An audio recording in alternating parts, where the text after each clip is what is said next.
joining us today. We are really excited about today's discussion because it is more important than ever that we get to talk about the current situation. And as part of DreamWalk and as a small business started by two white women, we wanted to make sure that we had a chance to amplify the voices of our participants, of our dreamers. And we are so lucky to be joined today by three of our amazing dreamers, Danielle, Celia, and Asha. And I'd love to kind of kick it off by having each of you introduce yourself. Danielle, I can see you on the screen right now, so I'm going to start with you. If you could tell us a little bit about yourself, and then we'll get started with an open discussion. Absolutely. Well, thank you first and foremost for this platform and for using your business, your abilities, and your networks to host such an important discussion, Black Lives Matter, and everything that's going on. I'm honored to be here. My name is Danielle Jeter. Everyone calls me Jeter. And I currently live in Philadelphia. I'm from Philly. I live in West Philly, and I live now between Philly and South Florida. So doing a lot of business. I've been an entrepreneur since the age of 19 or 20 years old. So I've been in my business full time for about 11 years. And I'm a serial entrepreneur. And all of the work that I do, my companies, everything is centered around community investment.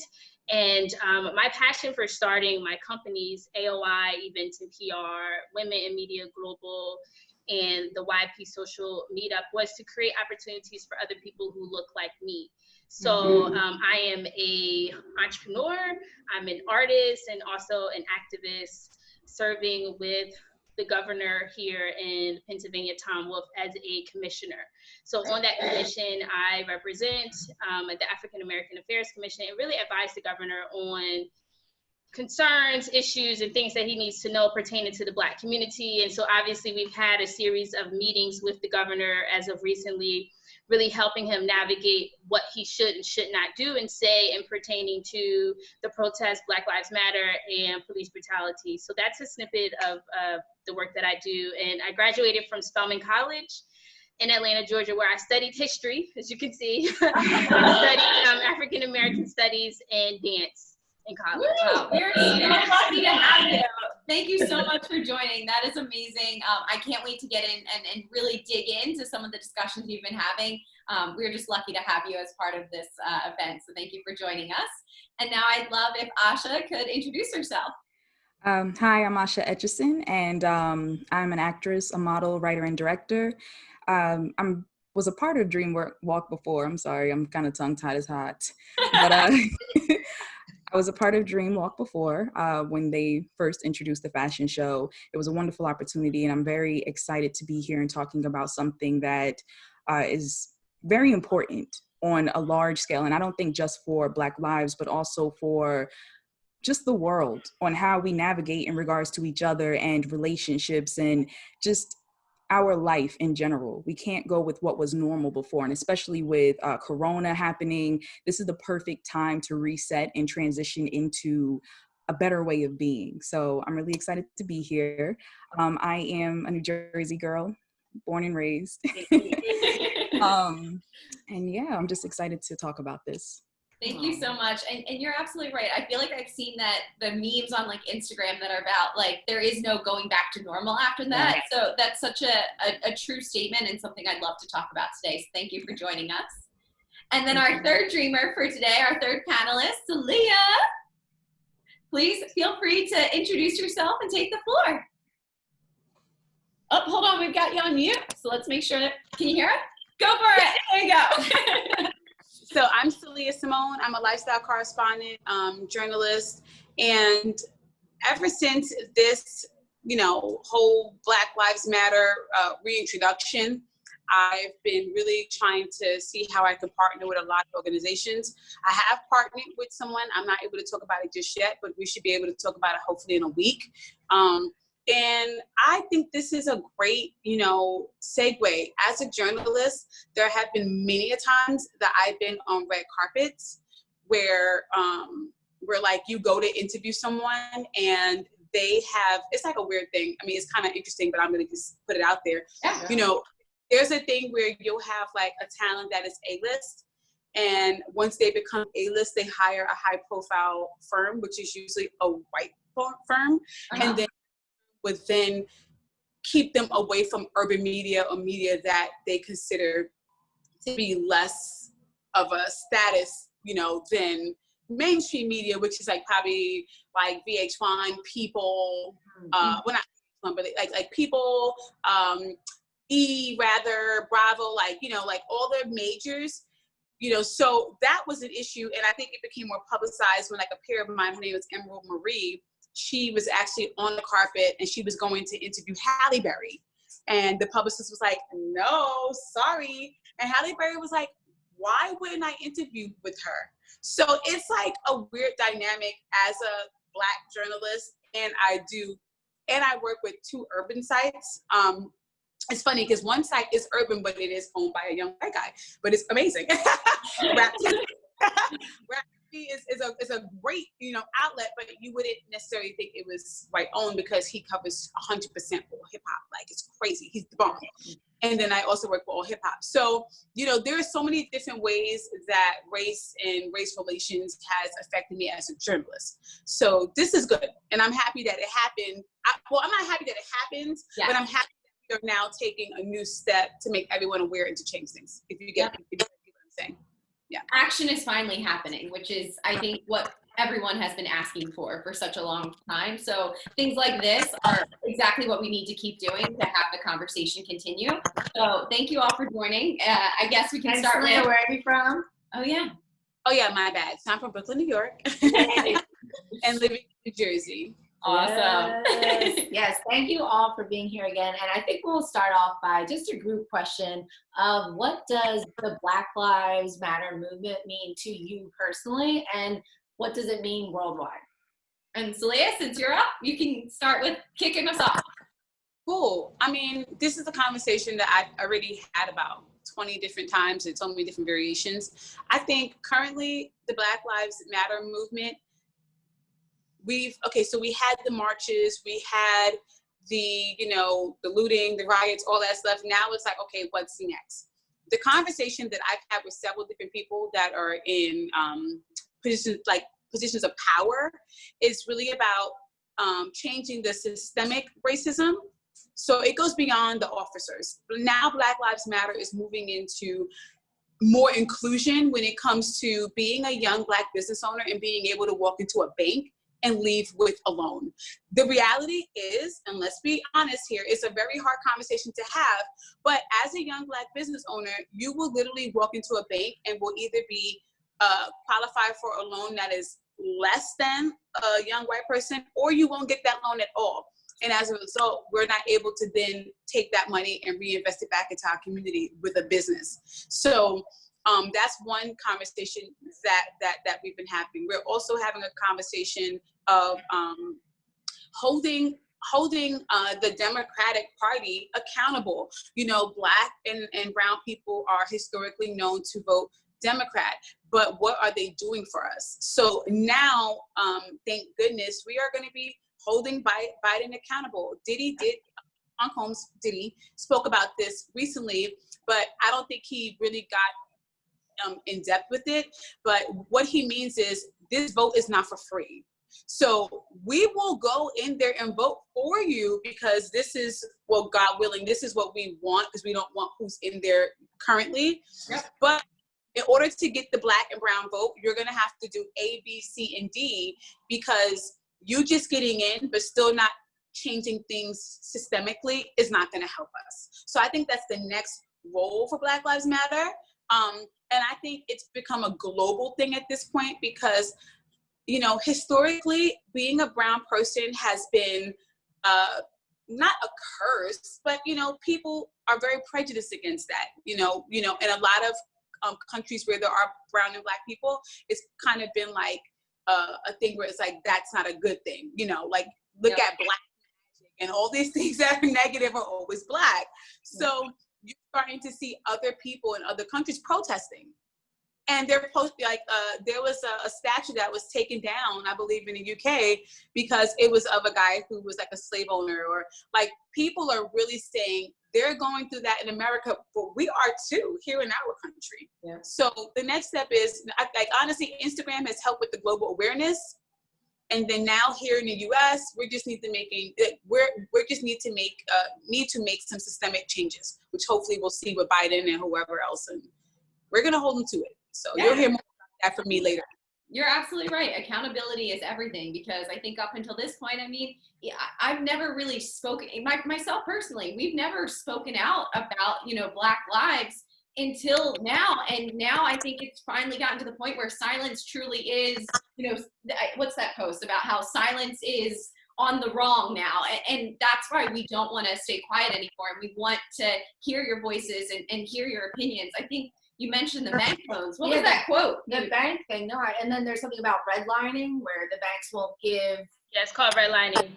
I never learned that in school, and like they should be saying like this is what we do, and which is wrong, but it's like they hide things that they don't want to be seen by other, or tell people what the bad things are, like that should be in accounting class or something, Yeah, she's an accountant. She never heard of redlining. Yeah. Like that.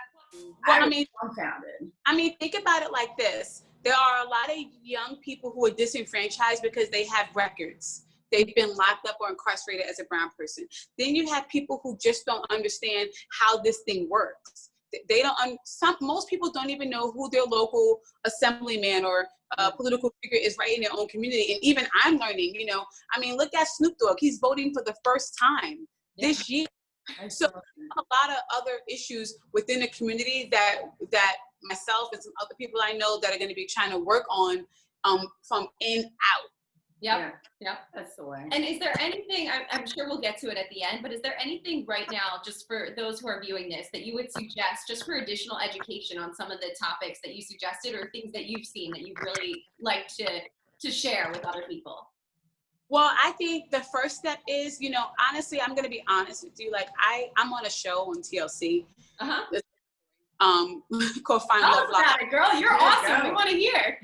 And some of my peers have called me and apologized. And I said, listen, I appreciate that, but I don't know how I feel about that. Like, I don't want you to feel sorry for me or for my people. I can't speak for, for every Black person.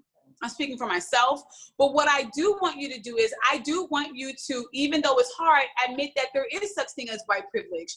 Admit that, that even though you may not know as much as you would like to know, that is a real thing, and that sometimes you might be getting an opportunity more because you are white. I'm not saying that like you need to feel sorry for me. No, I just need people to also understand that Black Lives Matter in no way, shape, or form means that we don't care about our white peers or, peers that are not Black and brown. We love you guys. But the fact of the matter is, we're not talking about, the average white guy being stopped for a traffic ticket and then never coming home to his family. We're talking about this happening to a Black or brown person. So it's just knowing that Black Lives Matter has nothing to do with excluding anyone. It has nothing to do with like Black supremacy, which doesn't exist, or trying to make things racially divided. No, we don't want that. It just means that we need people to understand that we need respect, we need dignity, and that we are human beings. And even if George Floyd did have a record and was in and out of jail and did porn, what the heck does that have to do with him being killed over a $20 bill, which ended up being real? Yep. Do you get me? So absolutely. Cool. Yeah, answer the question. that was, you're absolutely right. That, and that's why we hope as many people as possible can hear these messages, because as white people, we need to have a better understanding, and we need to do better, and we want to be better. And we hope more people will take that approach. And it's what you said, like we posted a lot about the Black Lives Matter movement to try and show our support as well. And we got the DMs like left and right about if you posted something like, oh, well, what about the police officers? Or what about the white people? Or, oh, I've experienced racism as a white person, so how can you support the Black Lives Matter movement? It's like, you don't get it. Like, you don't get the point of it. The point is not to say, oh, it's me too. It's to say there's something wrong going on, and I have to stand up for it. But it's just crazy how many like messages we got personally because people don't get it.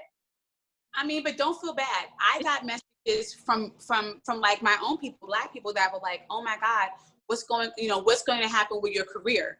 You have so many things in the work. You're working with so many networks. If you keep being too political, you might lose those opportunities. So even me, I had to pray and say, God, I don't want to feel censored. But the reality of it is, people did call me on multiple levels. People called my friend, who's a producer at BET. He was on the front line, and several people called him and said, "You're going to lose your opportunities because you're being too political." Wow. Wow. That's real? Yeah. Well, thank you so much for sharing that. Please, yeah. I mean, I want to keep this conversation going. Danielle, I know you already gave us a touch into some of the things you've been working with this week. So I'd love to just kind of turn the floor over to you for you to talk about what the Black Lives Matter movement means to you. Yes. So Black Lives Matter movement for me is now a current movement where you have the uprising of young Black people, and not just Black people. It's really new age generation, and it's kind of like the young, and how we are moving forward with current civil rights issues and things that are happening. And so what has happened and what may have worked in the past don't work for Black Lives Matter. They don't work for the soldiers who are protesting and on the ground and doing what it is that they believe is right to get a message across. So if we think about like the NAACP and the founding of the NAACP with Dr. Martin Luther King and Rosa Parks, and they were young people when they started that movement. And the reason that the NAACP would do sit-ins, where they would do protests, where they would go out and get the dogs sicked on them and get the water hose on them, was because they wanted to demonstrate, they wanted to publicize and demonstrate the movement for America, so they could actually get on TV and people could understand what was happening across the country when it came to racism in the South. And so now you see us doing something similar, but in a whole nother radical way. So Black Lives Matter, they're very radical, and they're very unapologetic about what it is that they want to do and the demands that they have for change, for social justice. When they say no justice, no peace, they mean that. If they're going to go and loot, they're going to go loot. If they're going to go blow up some stuff and set things on fire, hey, they're doing that because they are hurting. They're sick and tired of the continuous conversation of, I call them talking heads. You just have talking heads and people just saying stuff, but nothing's happening, right? So they say, well, we have to make noise so that people understand that this is not a game. So when you start to hit people in their pockets, then they want to start to listen to you and understand that, hey, this is not a game. And so, yeah, you have the conversation of, well, why are you ruining businesses and looting businesses in your own community? Because the message needs to get out. And so finally, I feel as if for the moment right now, the message is out, people are listening, and that change, you start to see people being a little more empathetic towards what is happening. But we don't need just empathy. We don't need, I'm not a person about just talking and about conversation, right? I'm about action. So I'm one of those radical people who, I don't care if I lose my job for what I believe in. I don't care if you feel as if you can't stand with me because I believe in a certain way, or I'm going to support a certain group of people, or because I'm going to do what I believe is right. Right? So I've always been that person, and I just never worked in a very organized system because I come in and shake things up. And I've always been this radical person that didn't really care about consequences when I was growing up. I said, well, I'm just going to do what I believe is right, or what I want to do, and I'll deal with the consequences later. So when the protesting thing started going on, people were calling me like, are you being safe? I said, I'm not out there protesting. I'm not as young as I used to be. What they got going on, and it's COVID-19. So I just want to make sure that I'm safe and healthy. Right. But I understand what their rage is, and I understand what they're doing. So now a lot of the conversation is about, it has moved from criminal justice reform to dismantling the entire system, because what has been uncovered is it's really hard to reform a system, like from the root. Because when we think about policing in the Black community, policing came about around Jim Crow, around segregation, when they wanted to have protection of police around the lynching of Black people. And that's what the police were there for. So they were there to make sure that there was, I guess, just, I don't know, I don't know how you can try to protect or organize a lynching of any person, but that's exactly what they were there for, sicking dogs on people and things like that. And so when you think about the history of the police departments and their relationship with the Black community, that starts centuries ago. None of us were even born at that time. So how can you reform a system that's rooted in racism? So they're like, listen, defund the police departments and dismantle the whole thing, and let's start fresh and let's start new. And so I know that Black Lives Matter movement is about that. They have about 36 chapters around the country now, and it's serious. It's growing. It started out as a hashtag, as grassroots, and now, like, the power of social media and the power of media has really given it its roots and legs for it to really live and move and breathe. And so they're really about disrupting. I'm for it all. I'm down for all that. I watched 13th was one of the movies or the Netflix series that was highly recommended to watch to better understand like police brutality in the system and whatnot. Is there any other movies or books or resources that you found that is really helpful for educating yourself about like the police defunding and why they're pushing for that and whatnot? There's a historian called Dr. Claude Anderson, and he's an OG in the game. He's about 80-something years old now, but Dr. Claude Anderson really spits a lot of truth to knowledge, and he talks a lot about power economics and Black economics in America. And a lot of that all of this ties in together. So he's definitely somebody really good to check out. He has a lot of books out. He also has an interview on The Breakfast Club that you can watch. You can catch that. Yeah. There's also any work that Ava DuVernay is of hers is really good. She documents the Black experience really well. And even we could talk about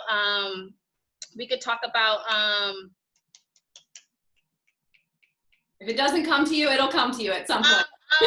Spike Lee, anything Spike Lee talks well about the Black experience as well. He's been doing work for a very long time, so he's really good also. And what else?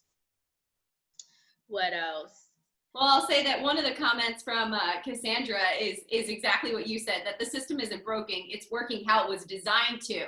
So now it's time to rebuild, and start with something that was designed to really not be a systemic system of racism. Yeah. So I think overall in general, Black Lives Matter is not something that's going to go away. The only reason that it goes away is because the individual is not paying attention. But Black Lives Matter will always stay on their purpose and on guard to do what it is that they are purposed to do for social justice. And so what happens is you have these flash moments where it's really hyped up in the media and everybody's paying attention. And then when the next big thing happens, then everybody's attention drives that way. So it's really an individual's commitment to say, I'm going to be committed to stay woke. You got to stay woke. Now that you have been wakened up, you have to stay there. You have to stay there and be very intentional about making sure that you are in the know, but in the know and then taking action. Yep, I love that. And thank you so much again for joining us. Those were amazing insights that you've shared, and I really appreciate you joining this conversation and helping everyone better understand, your take on the Black Lives Matter movement. Thank you so much. And now I wanted to jump to one of our other DreamWalk panelists, Asha. If you would like to kind of introduce yourselves, tell us about yourself, and then the same question for you of kind of what does the Black Lives Matter movement mean to you? Well, just kind of going off of what we said earlier, New Jersey girl, born and raised. I'm an actress, a model, a writer, a director. In regards to Black Lives Matter, first off, this movement it's been a lot for a lot of people and a lot for Black people right now. I don't feel like it's ever hit me the way that it's been hitting me, to where you really feel the weight of it. And so I've had different friends tell me, like, I have to get off of social media. Like, I'm getting anxiety. It's becoming overwhelming. And I think it's more so, this is not something new to us, but it's more so the fact of seeing so many people talking about this constantly. We're seeing the videos from the protests with different police activity, and it just becomes so much violence in a sense, you know, just violence from officers to regular civilians, that it kind of creates a hopelessness of what do you do when the people who are supposed to protect you are hurting you. Right. So, you know, that's really been conflicting for me also, because both of my parents are actually retired police officers, and I have many police officers in my family. And so to also hear the different discussions that's happened, it kind of makes you feel a bit divided. And so I know I was talking to my father about this recently, and I'm like, Dad, you know, I understand how everyone's feeling, because I'm feeling it too. When I'm watching these videos, I'm upset and I'm feeling everything in that moment. I'm like, but I can't live in totality and be like, all cops are messed up. So I really don't know, how do I support this, but still, you know what I know about you and mom and everyone else. And so he had said to me, he was like, people are angry and people are hurting. And he was like, let them feel that way. And it really was a moment where I stepped back and I was like, Black Lives Matter right now, it needs to run its course. It needs to not be policed by anyone in it. It needs to, this right now is like a flushing out, because all the points that were said before about it bringing up awareness and everything, I love that. It is bringing awareness. I am seeing companies that have never talked about Black lives putting out statements, donating money. And it's such a shock in a sense. I can't speak for everyone, but it's such a shock in a sense for so many Black people, because we've been talking about this for years. Every generation has been talking about this. We had the hashtags, we had the shirts, the movements, the protests. And now for the first time in our generation, I see so many white friends and Asian friends and just people all over caring in public as well. And it's not to say that they didn't care before, but there's a sense of, what do I have to lose by talking about this right now?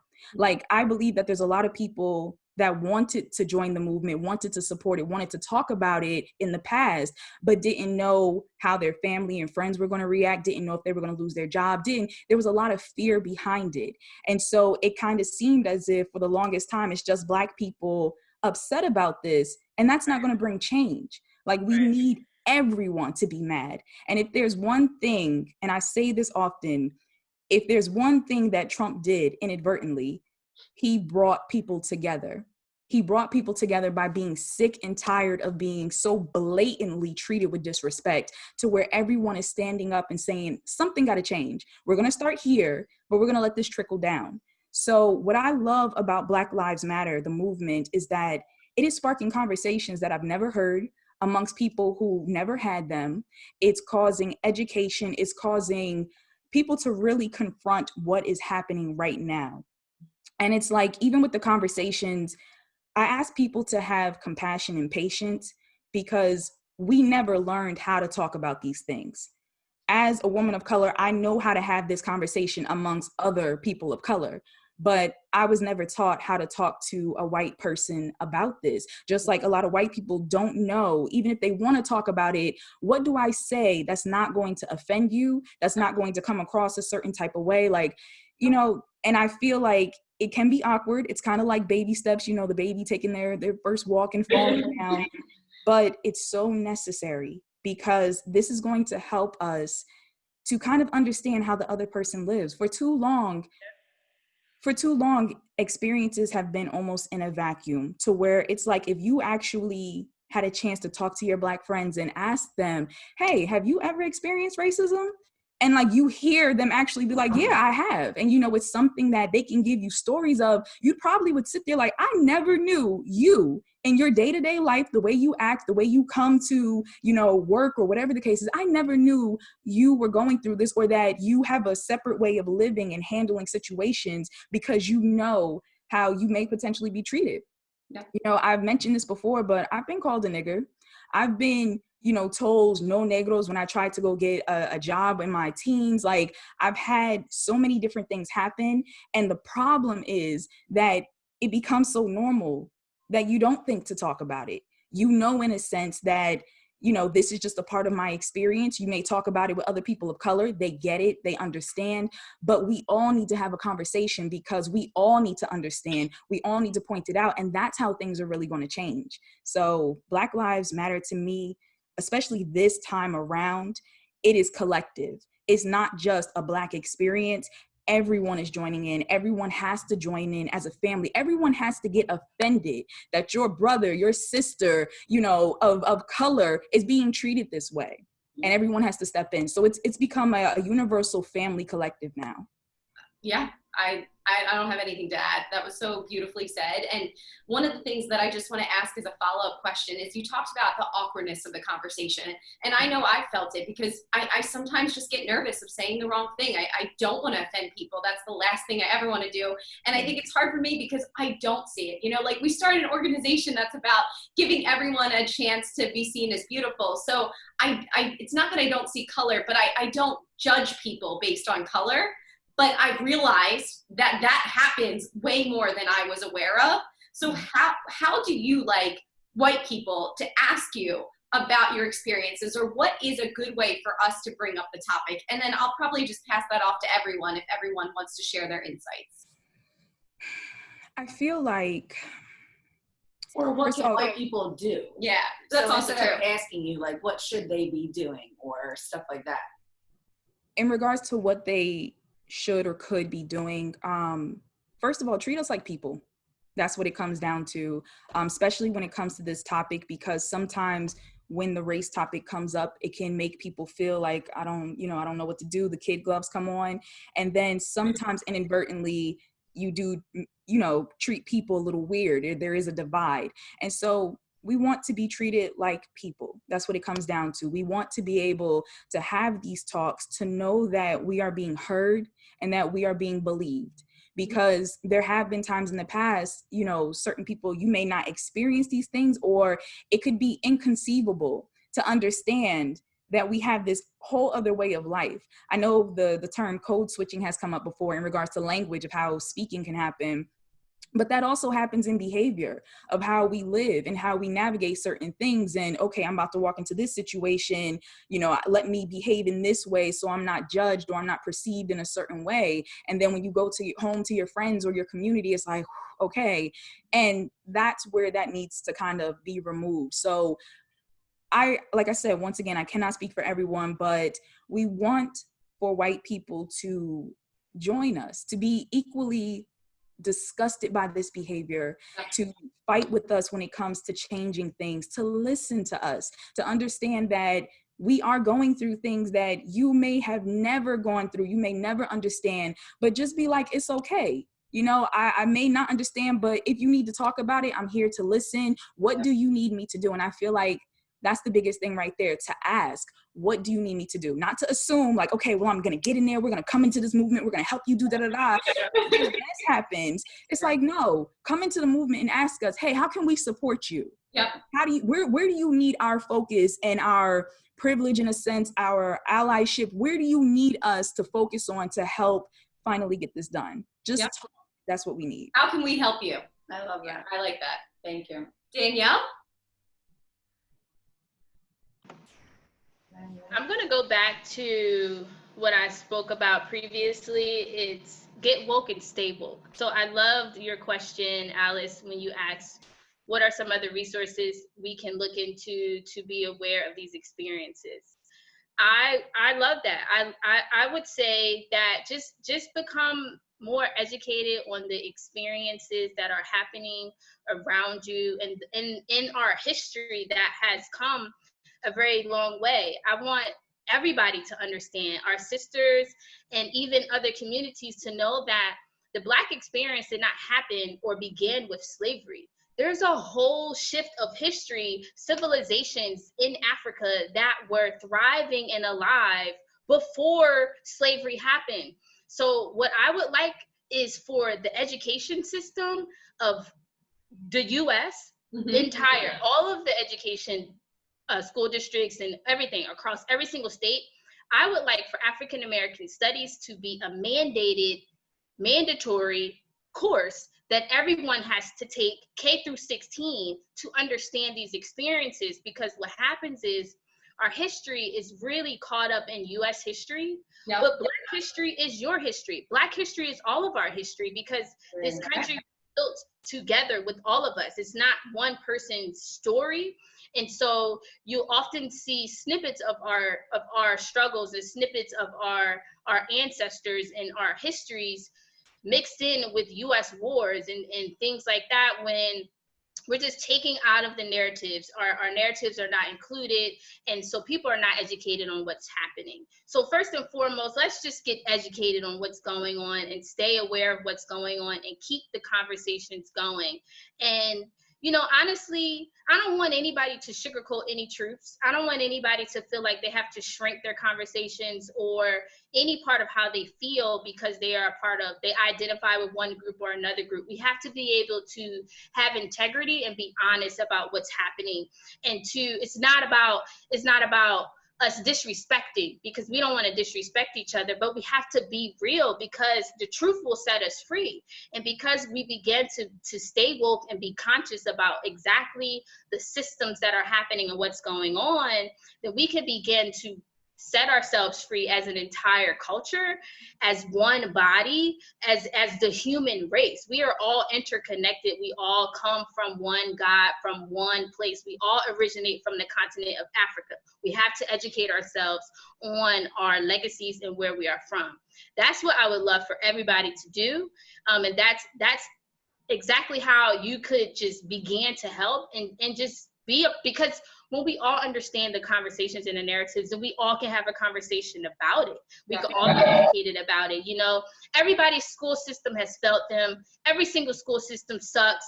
They all don't do what they're supposed to do. So we have to take it amongst ourselves. I mean, you're right. You know, we didn't learn. Yeah, it wasn't. I mean, we didn't learn. You had to memorize like war dates and like general names. Like, what does that do? Spelling it right? Like, I want to know what happened. Or, you know? And thank you. I see all of the resources that you provided. Yes. If anyone else has resources they'd like to add, we're going to include that in the comments on YouTube just to make sure anyone's able to access those quickly. So, Leah, I wanted to get to you and ask you the same question. Oh, hold on. Sorry. Oh, where are you? If you want to unmute yourself, I gotta find you. There you are. Honestly, not only educating yourself, because I loved what she said. I love what like both ladies said. Yeah, right? You guys are awesome. Not being afraid to educate your peers that may say, well, that's not what I know to be true, and say, well, honestly, I learned this from you know, a friend of mine. She hit me to this book or to this series. Maybe you should watch it to get more information. Taking what you have learned and sharing that knowledge. And I think also too, you know, I think it was Asha who mentioned that that she's seeing so many brands and other people align with the Black Lives Matter movement. And to be honest, I felt the same way. I felt like this is different. This is not the same. This is not like when we had Eric Gardner and people were protesting and when the protest was over, that was it. Right. This is not that movement. No. This is yeah. I think something big's you know, all of that is real. And you know, I think also just as much as these organizations want to align with Black Lives Matter, I feel like at the end of the day, when you're using things that are derived from Black and brown culture, you need to give props where props are due. Yeah. I find that more than ever, you know, Black culture has been picked apart, but then we don't even get the credit for it. Now, I'm not saying this is a Kim Kardashian wearing braids. No. I'm talking about, no, we're not talking about that. We're talking about some, you know, watching an ad campaign where they're clearly using slang that came from the gutter, the hood, like where I'm from, that would obviously be by a Black person, but they will, to me, I think sometimes these organizations have made it cool for a white person to say it, but not for a Black person. It's time you give credit where credit's due. Little stuff like that, I know it sounds crazy, but little stuff like that lets us know that you get it. Yeah. You know, Black culture has been appropriated in so many ways. I never forget over the summer, last summer, I did an interview with one of the members of Pose, the FX show. Yeah. And he's like, you know what? I'm so happy that the show came on because there's so much, you know, that happens in gay and queer culture that is from Black gay culture. But we never get our props because it's just a gay thing. No, it's a Black gay thing. And it's not that we're trying to claim all nuances, but it's like, you can't take what we created and what is natural and what we do every single day and then appropriate it. And it's like, this is ours now. Like, I can't really describe it. You know, there's no way in hell you're going to take a salsa song or a bachata or something like that and say, oh, no, this is American now. No, when you go to a Greek restaurant, you eat a Greek salad, it's Greek. You know what I'm saying? Only thing that I think people have really given us credit for is soul food and hip hop, but there's so many other things that we do that are unjustifiably, unapologetically Black and brown. You know, so like we're laughing about it and it sounds crazy, but you'd be surprised how many times I'm looking at stuff and I'm like, no, why? Yeah. But it's like, you can't want to have a piece of us, but not all of it. It don't work.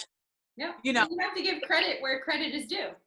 If you're going to have a piece of Black culture, you need to have all of it. If you're going to tippy toe in it and release a statement saying, oh, Black Lives Matter, then you need to make sure that, you know, that at your company, you have more Black people working in the company, have more the board that can give you input, and that you're not just taking the Black vernacular and packing it in a commercial where nobody who helped to conceive that commercial was Black or brown. Like, these are the things. So after you release these statements, after you have joined forces with us, what are you going to do internally to make sure that you're getting our input? Do you get what I'm saying? Yeah. Because a little bit, you're taking a little bit, but you don't really want the whole thing. It don't work that way. So. And we're finally seeing companies actually calling out their stats or not getting called out on their stats and having to do something about it. So I do think we're finally going to see change because people are saying, no, your transparency, we can see right through that. So it's awesome. So for the next question, I actually, my boyfriend and I went and hung out with one of his friends who's Black. And I asked him, we were just having a conversation. We were like, so, like, have you ever seen, he's a construction worker, he's like, have you ever seen, or you've been discriminated against? And he's like, not me, but personally, another Black coworker of his had to do a breathalyzer test, and another white guy had to do a breathalyzer test, and they both came up that they were positive, so I guess they were drinking or whatnot, and they both had to leave, and they couldn't come back to work, and then the white dude got a job, like, a month later, but the Black dude never got a job again. So, like that, he's like, that is not right. And obviously everyone would think that's not right, because how is this guy allowed to work and still working today, and this guy he hasn't seen ever again? So it's terrible. And these are like 40-year-old dudes, and it's just unacceptable. So have you ever felt something like that in your own personal life? And we can go through everyone. So if Celia, anything to you or your family member or something like that. Absolutely. I mean, I have quite a few things, but the one I wrote down that stood out the most when I was on my way home, I was like writing stuff down. Yeah. And the one that stood out the most was I worked for a huge hotel chain in New York. Actually, it's a pretty prestigious, upscale, one of the new trendier boutique hotels that was kind of like on the cusp of starting boutique hotels. The person behind it is a freaking icon and legend. Oh, wow. Working at this company, you know, I got hired at one rate. I felt it was really low, but at the time, it didn't help me until I sold this property, so I took it. My colleague took it. And there were a lot of internal issues that were just wrong in that company. Come to find out, one of my colleagues, I left. One of my colleagues, he ended up filing a lawsuit because one of our white colleagues got mad because she was caught stealing. She was so cute, but she stole something anyway. So, and she literally on her way out was like, oh, just so you know, I'm getting paid this much and you're getting paid that much. Wow. So, oh my God. So he's like, are you kidding me? She pulls up her pay stub and shows receipts. That is bizarre. So this is a lawsuit that's still going on. I can't even talk about it. Yeah. But this became a huge lawsuit, and it's just crazy. Like, you know, like I became a witness to a major lawsuit. Why this happened, I don't know. We did nothing wrong. We were great employees. We came on time. We, you know, and keep in mind, we're all college educated, all had degrees. Yep. So did they. What would be the reason why we got paid less? And this is not just me and one colleague. This is me, myself, 3 other colleagues. Right. Yep. It was clearly racial discrimination. Absolutely, Yeah. because you're Black. Yeah. And there's no good reason why, except that we were Black. Yep. That's, Wow. yeah. Great example. And that goes to, it's a system, right? Because then that is you making less money, then you have less money to afford whatever you want to do in life, and it continues on. So thank you. That's a great example. Danielle? A lot of times when I am telling my story, so as far as my entrepreneurship and starting my companies at 19, you know, I talk about being a young Black female CEO. And that has been the struggle the entire time. Not only was I young, so that was a stripe against me. I was young. Then I was Black, okay? And I was female. Coming into these rooms to do business, you know, established company. I'm establishing a company. I have all of my paperwork together. I'm sharp. I know what I'm doing. And I am college educated as well. I am a global citizen. I travel. I'm well-read. I'm well-spoken. I'm well-educated. I'm well-dressed. I'm all of the wells, right? I can that. and to have experiences where I'm walking into rooms and people would think that I'm the intern or the assistant. Mm-hmm. No, it's CEO to CEO. Like, I'm here to talk to you as a boss. Mm-hmm. And so that has come up a lot, especially when it pertains to, I know we're talking about racism as far as class, Black and white is concerned, but there's also gender equality. So that came up a lot when it pertains to me being a female and in the room that is a lot of males in the room. And so I constantly have to prove myself that I'm worthy of the contract, or that I'm worthy to be at this meeting, or that I'm worthy to have these conversations and to engage in these business exchanges, and then it just became a part of, like, oh, this is just what I have to do. It just became a part of the everyday, and I began to just kind of disregard it. Like, I just would know that I would have to overcompensate myself because I knew that they would be thinking these things in their head when I showed up in a room. Yes. So in the city, you know, my business started out as just an events company. And so I like to do very high-end events, and we do things with a lot of class, and we like to go to really nice event establishments and things like that. Well, Center City, Philadelphia has a culture of these high-end event venues having issues with Black promoters coming in to do events because we are going to bring, you know, groups of Black people together or whatever, and that's considered something negative. Yeah. We're just young Black professionals wanting to have social experiences and network with our peers. And even if it wasn't just a Black event, but because there's this Black promoter, you know, coming to organize a event, they would hit us with expensive rates. They would give us the runaround when it comes to contracts.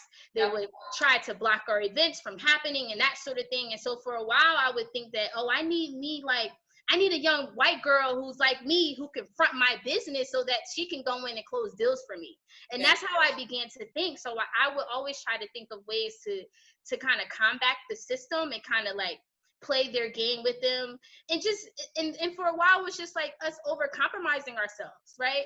So then the conversation began, well, forget all those venues, we're just going to do business and go to Black venues and things like that. Well, what if we want to go downtown? There's not a lot of Black venues downtown because they can't even afford to do business downtown and hold a space. So it was those were things that continue to happen, where they create, I like to say, these events, like these elitist event programs where it's difficult for Black professionals to come in and have their affairs and do their events. And it's just ridiculous.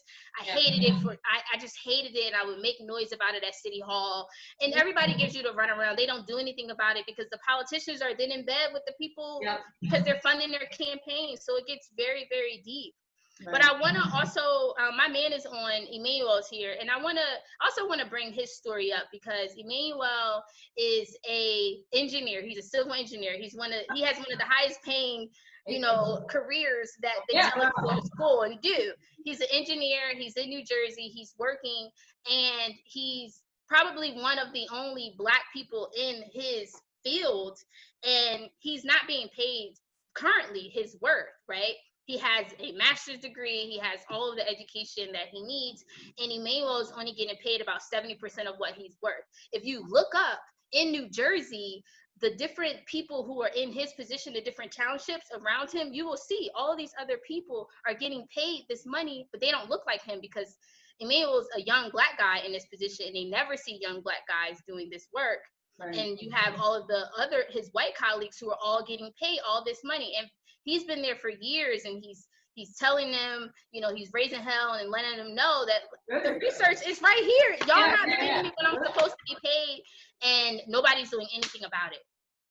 Those are both of our experiences. Yeah, and I mean, I definitely can't speak to whether or not it would work in this situation, but I know my fiance actually is an equal opportunities investigator. So one of the things that he does is a lot of the things that he investigates is actually racism lawsuits, because people aren't being paid fair wages based on their white counterparts. So I don't know if that's ever an option. Certainly legal systems are not quick or always effective, but there are some people trying to fight that, and I know that's what my fiance does. Yeah, maybe we can even connect you with Kyle just to have a conversation, and maybe there's some guidance he could give. I think that would be great. I think everything works. Yeah. Yes. And Asha, I know you kind of already touched on it, but we wanted to give you a chance as well. I guess my instance, I had an issue in my younger 20s where it actually was with a white cop. And that happens to a lot of people of color, because a lot of the times white cops don't think or care about the fact that you too may have family members who are officers. So I remember I was driving somewhere in New Jersey. I was going to some event. Me and my friends were all dressed up in these dresses and everything. And it was late at night. I'm making a turn. And I remember the GPS was saying like the place was there, but you can't trust her. Yeah, nope. And so I tell myself, I'm like, I'm going to go down to the next exit and I'll just come back around. But as I'm turning the wheel, I see a car coming towards me, and a friend like yelled, but we collided at that point. So what ended up happening was this girl she was going to the same places we were. She was also dressed up, and she missed the exit. And so what she was going to do is she thought, I'll back down the highway because it's late at night, nobody's here. And so we ended up sideswiping. The cops came, and thankfully everyone was all right. Yeah. But the problem was the cop gave me a ticket. And so my mother, I remember like her just not being with it at all. And like we went down there, we went to talk to everyone, not only just because the accident was caused by her, but then it turned out that she never had insurance, and he never wrote her a ticket for not having insurance. So we only found this out because my insurance company decided they were going to go after her, of course. Uh-huh. And so then it became this big thing of, all right, well, let's settle. Let's like settle out. But he was not trying to do any of that until it became apparent that my parents were cops. Right. And it's like, you hear so many different instances of this. I mean, my brother, he's military. Well, he was military police when he was a part of the military. And he even dealt with injustices with police officers where now you have to prove that the cop is behaving unfairly. And the main thing we would hear from the insurance people, from whoever the authority was that we were going to is, well, why would a cop lie? And that's what they would say to us. Why would a cop lie? And I go, I don't know. It's a person. I don't know how they feel, what they think. And then it becomes this big battle of, once again, your word against someone else's. And I am so grateful and thankful that I have had my parents in my life, especially my mother, who has always been, no, we're not going to take this. We're going to get such and such name, do the da-da-da. Because how many people don't have that? Yep. How many people, have to deal with these different injustices and just have to take it, and people still look at them like, well, why would a cop lie? Mm-hmm. So I've definitely had those type of experiences, and I just hope that we're moving into a phase where people, like I said, will listen to Black people, and instead of being like, well, why would they lie? Just look at it with a neutral gaze, at least, to try to do your job, investigate, find out what's going on. Right. I mean, in the situation, like I said, she had no insurance, yet I got the ticket. Yeah. So I mean, that's a perfect example. Okay. And Thank you all so much for sharing. Thank you for these open conversations. At this time, I wanted to see if anyone had any questions, and then I also wanted to give everyone a chance. We'd love to know, where can people find you on social media and continue to follow your story. So Asha, we can start with you. Where are you on social media? You can find me on Instagram at Asha Etch, ASHAETCH. I do most of my corresponding everything on there, so. Perfect. And then do you have anything last bit you want to say or that we didn't touch on that you want to go? Last little bit that I want to say, I know that this is bringing up a lot of hard emotions for people. And I've heard different friends tell me that they're experiencing shame and guilt. A lot of white friends have said this.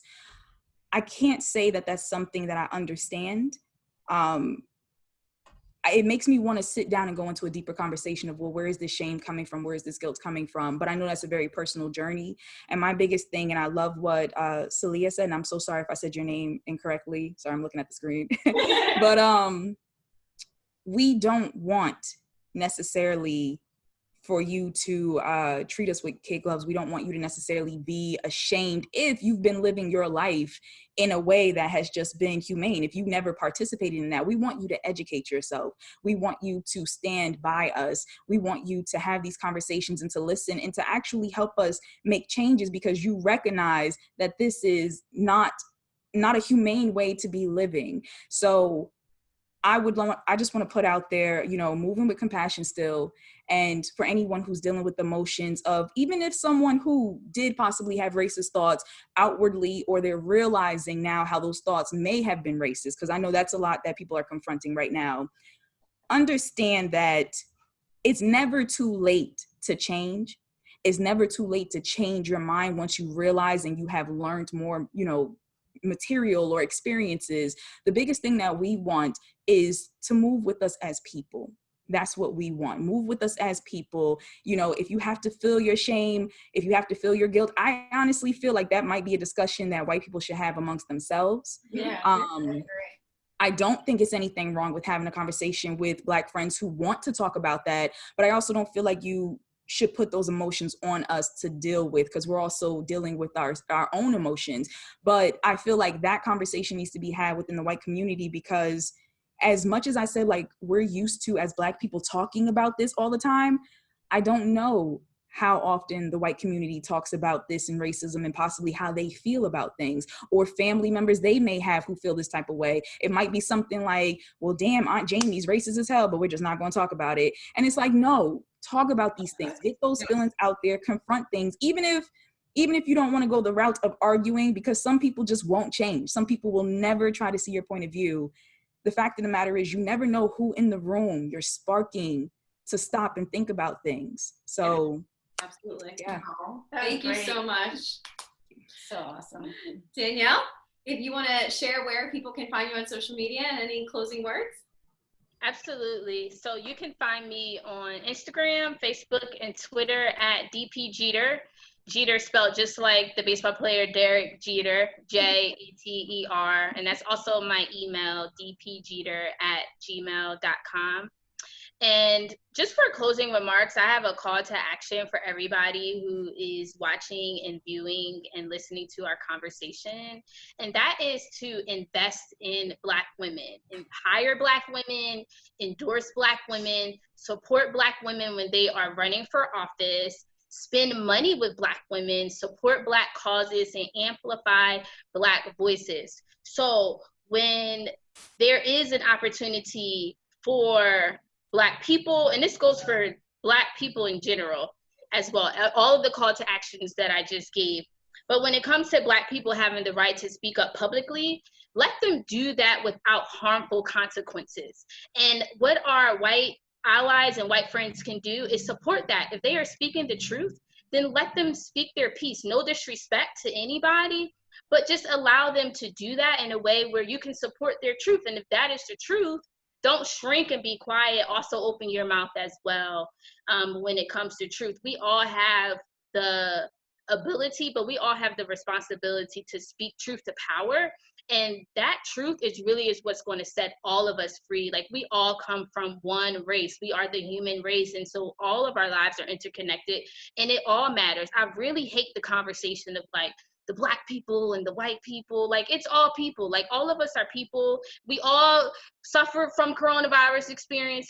We all bleed red, and we all have hearts. When your back breaks, it feels the same way as when my back breaks. If you lose a parent, it feels the same way if I lose a parent. We all have the same compassions. We all have the same emotions as human beings. And so that is kind of really what I want to say. And I believe in the youth. The youth are the future. Sometimes when older people, they're just older people, they're set in their ways. Sometimes these systems are just so old and so set that you can't do anything with it. But there's so much hope in young people who are impressionable, who still have a chance to really lead the future forward. So as all of us are starting families, we might have young children, we all have a responsibility to educate the next generation to do the right thing, to love each other as human beings, and to just support. So amplify, support Black women, support Black women. Yeah, thank you so much. And Celia? Oh, hold on. Sorry. You're good. Honestly, Danielle, I really like what you said as far as like the youth. You know, it's so funny. Like, don't get me wrong. You know, I have aunts and uncles that are in their 80s that went through some crap, you know, during the, you know, just, you know, growing up Black and having to live in the South. And once they left the South and traveling back and not being able to stop because they couldn't go to the bathroom in certain places, couldn't patronize certain places. I mean, this is real life for a lot of my family, and I grew up hearing these stories. So when people look at civil rights movement and they see people getting sick by dogs and water hose, some of my family members was out there on that front line. So the conversation is always different in my household. And, you know, this is real. And I know that some of these older people are hurt. They've had pain, and they're not going to want to join hands and have a sing along, because Black and white relations has never been good for them, ever. I mean, let's be real. I got some family members that are like, girl, right. you know her child father is right? It's like, I'm like, oh God, but you know, they older, and you know, they have a certain prejudice because they've been inflicted, they've had bad experiences, and mixing wasn't good back, you know, according to society. So it's up to the youth and us to change things, you know. And honestly, I really, really, really believe in this generation that is coming right underneath us. I believe in them wholeheartedly. Like, I mean, so many of the young people that I follow and who follow me were out there on the front lines. I was not out there on the front lines, but I spent a lot of money donating. And like I said, I'm now donating my time. Right. And at the end of the day, this is good. It's going to be uncomfortable, but it's good, and it needs to happen. And whatever happened a few weeks ago, it happened, whether it was George Floyd or looting, but now we are taking it to the next level. So, you know, right now it seems like things have eased up, but this is going to come full circle all over again, because we got to wait to see if they're going to be prosecuted. We're going to wait to see if Breonna Taylor's going to get justice. We're going to wait to see if Joe Biden is going to be accountable for the Black vote and actually do what he said he's going to do. So this is just the beginning. So if y'all keep saying, you might as well get out now, because it's about to get real. And honestly, I'm not afraid of that. And you guys shouldn't be afraid of it either. Mm-hmm. This is history, and this is going to be, you know, the beginning of a new age for your kids, their peers, and all these conversations are going to just keep going and going, because it's a different time. So 2020. Yeah, 2020 into 2021, and hopefully things will just continue to get better, because it's been a rough year, but we really appreciate. Yeah, I know sometimes it's gonna be a rough time to get to the better ones, and I think we're just kind of in a transition right now, and I'm really excited about the future, and we're beyond appreciative for you taking the time to chat with us today, to share all of this information. I thought it was an amazing discussion. Thank you to everyone who joined, and we hope you have a great rest of your night. We love you. Thank you, guys.